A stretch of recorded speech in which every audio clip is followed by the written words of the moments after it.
The courtroom smelled of old wood and older prejudice. People whispered, eyes narrowed, judgment already cast long before the gavel ever came down.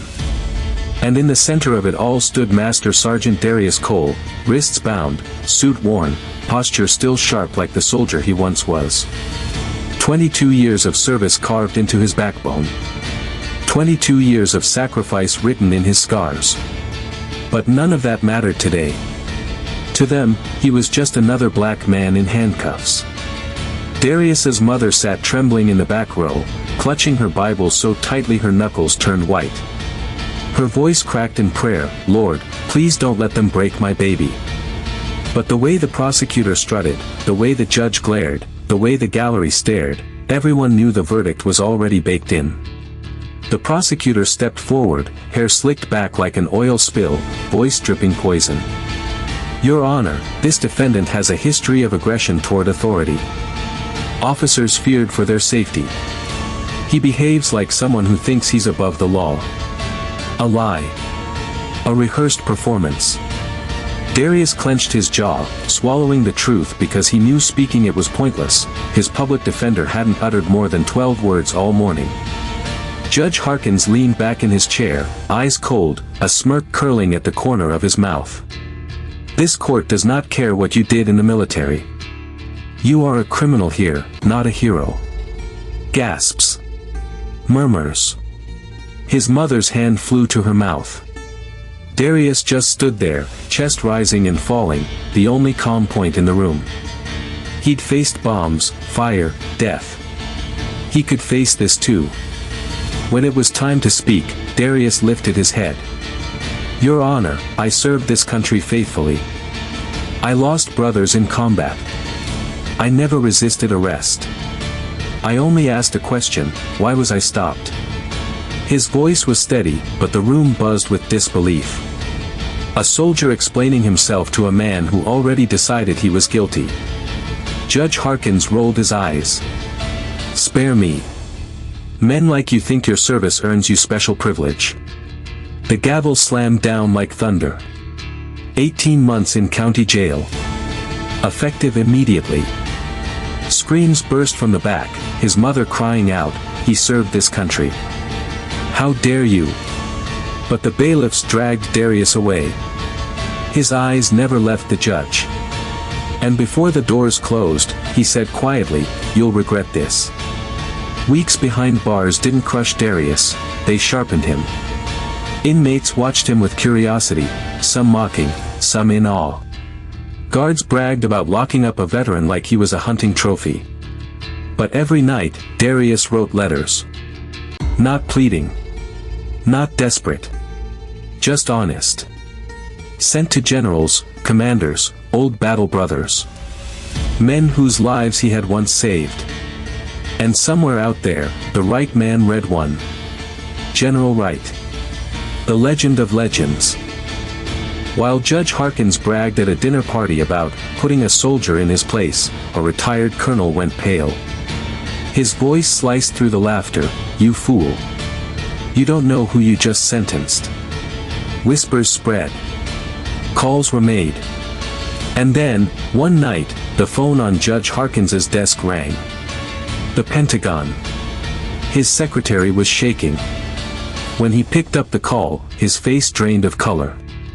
"This is General Wright," the voice boomed. "We know everything. And Washington is watching." The line went dead. His arrogance died with it. The next morning Darius was released, ordered by the same Pentagon Harkins thought would never pay attention. Reporters swarmed him. Cameras flashed. His mother sobbed into his chest as she held him tight. But then a black SUV rolled up beside them. The window lowered just enough for a shadowed uniformed figure to appear. His voice was low, urgent, deadly serious. "Sergeant Cole, they're coming for you." The SUV peeled off, leaving only exhaust and dread in its wake. Darius's mother trembled. "Baby, what does that mean?" Darius didn't answer. Because deep down, he already knew. Someone powerful didn't just want him jailed. They wanted him erased. And as he turned toward his home, the hairs on his neck rose. Someone was watching him. Darius didn't sleep that night. Not a second. Not after the warning. Not after the SUV vanished into the darkness. He sat at his kitchen table with the lights off, listening to the hum of the refrigerator, the ticking clock, and the quiet creak of the house settling in the early morning cold. His mother was asleep in the next room, exhausted from the whirlwind day, but Darius stayed awake, eyes open, muscles tight, instincts burning. He could feel it. He'd felt it in war zones long before danger ever appeared. Someone was coming. At 3:14 a.m., a car engine rolled slowly down his street, then stopped. Not in front of a neighbor's house. Not at the curb. Right in front of his home. Darius stood. The soldier in him rose instantly. Calm. Focused. Controlled. But his heart, it pounded like a war drum. He slipped a hand into the drawer and pulled out the only thing he had left from the service, his old combat knife. He wasn't planning to fight. But he wasn't planning to die easy either. Then, 3 slow knocks on the door. Not the frantic pounding of police. Not the careless taps of a neighbor. This knock was measured. Intentional. A message in itself. Darius approached the door, stopping just shy of the peephole. His breath was steady. He waited. Because a real threat always revealed itself if you stayed silent long enough. Sergeant Cole, a voice called softly. Deep. Calm. Controlled. Military. Darius opened the door just an inch. Standing on the porch was a man in a suit, black tie, black shoes, expression sharp as steel. A visitor who did not belong in any peaceful night. Sergeant Cole, the man repeated, "I'm Agent Grayson. I work for the Defense Oversight Division. We need to talk." Darius didn't budge. At 3 in the morning, the agent's jaw tightened. "Because you won't survive the sunrise if we don't." That was enough. They sat at the table, the dim kitchen light flickering above them. The agent opened a briefcase, pulled out 3 files, and slid them across the table. Each one stamped confidential. Each one with names Darius recognized. Judge Harkins. Prosecutor Langford. Senator Harold. Agent Grayson's voice was low. "You were never arrested by accident, Sergeant. You were targeted. Your stop wasn't random, it was ordered. They needed a fall guy to distract from a weapons contract being funneled through a private company. You questioned the officer who pulled you over, and that made you a problem. So they tried to bury you." Darius felt the heat rise behind his eyes. Betrayal. Fury. But something else too, clarity. "They tried," Darius murmured, "but they failed." Agent Grayson leaned forward. "Not completely. They're desperate now. And desperate men are dangerous. They think you still have leverage. They think you saw something you shouldn't have. So they sent a team tonight." Darius froze. "A team?" Grayson nodded grimly. "Special Forces. Rogue.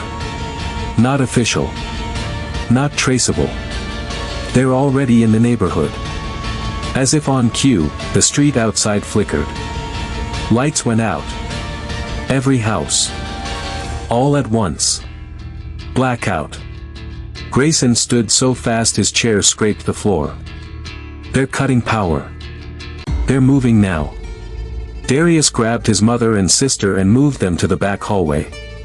His voice was calm, steady, the way it used to be when incoming fire cracked overhead. "Stay down. Don't move. Do not open this door for anyone." Outside, footsteps approached. Boots. Heavy. Many. Shadows passed across the windows. A voice outside barked commands. Military. Organized. The attack came fast. Windows shattered. Doors rattled. Explosions of sound and splinters as armored men tried to breach the house. Agent Grayson drew his weapon. Darius grabbed a broken broom handle, anything he could use, and took position beside him. "This is what they do to heroes now," Darius muttered. "This is what they do to threats," Grayson replied. The front door crashed open. Flashlights pierced the dark. Men in black tactical suits stormed inside. Darius charged, the soldier in him awakened, unstoppable. He struck the first intruder hard, knocking him down. Grayson fired at another. Bodies collided. Boots scraped. Chaos filled the house. But Darius fought like a man with nothing left to lose. When the smoke cleared, the intruders retreated, dragging their wounded, backing off into the darkness. For now. Agent Grayson looked at Darius with new respect. "We don't have much time. We need to move you and your family into protective custody." Darius wiped blood from his knuckles and stared at the quiet street, now littered with broken glass and footprints. "No," he said. "No more running." Grayson frowned. "Then what do you plan to do?" Darius lifted his chin, eyes burning with purpose. "The same thing they fear most. I'm going to expose every last one of them." He stood in the doorway, the night wind brushing against his face, the battlefield of his own front yard stretching before him. Because this wasn't about a wrongful arrest anymore. This wasn't about a crooked judge or a corrupt senator. This was war. And Darius Cole was done taking hits. He stepped forward. Ready. Unbroken. Unafraid. And when dawn finally touched the horizon, Darius Cole walked toward it, not as a victim, but as the reckoning they never saw coming.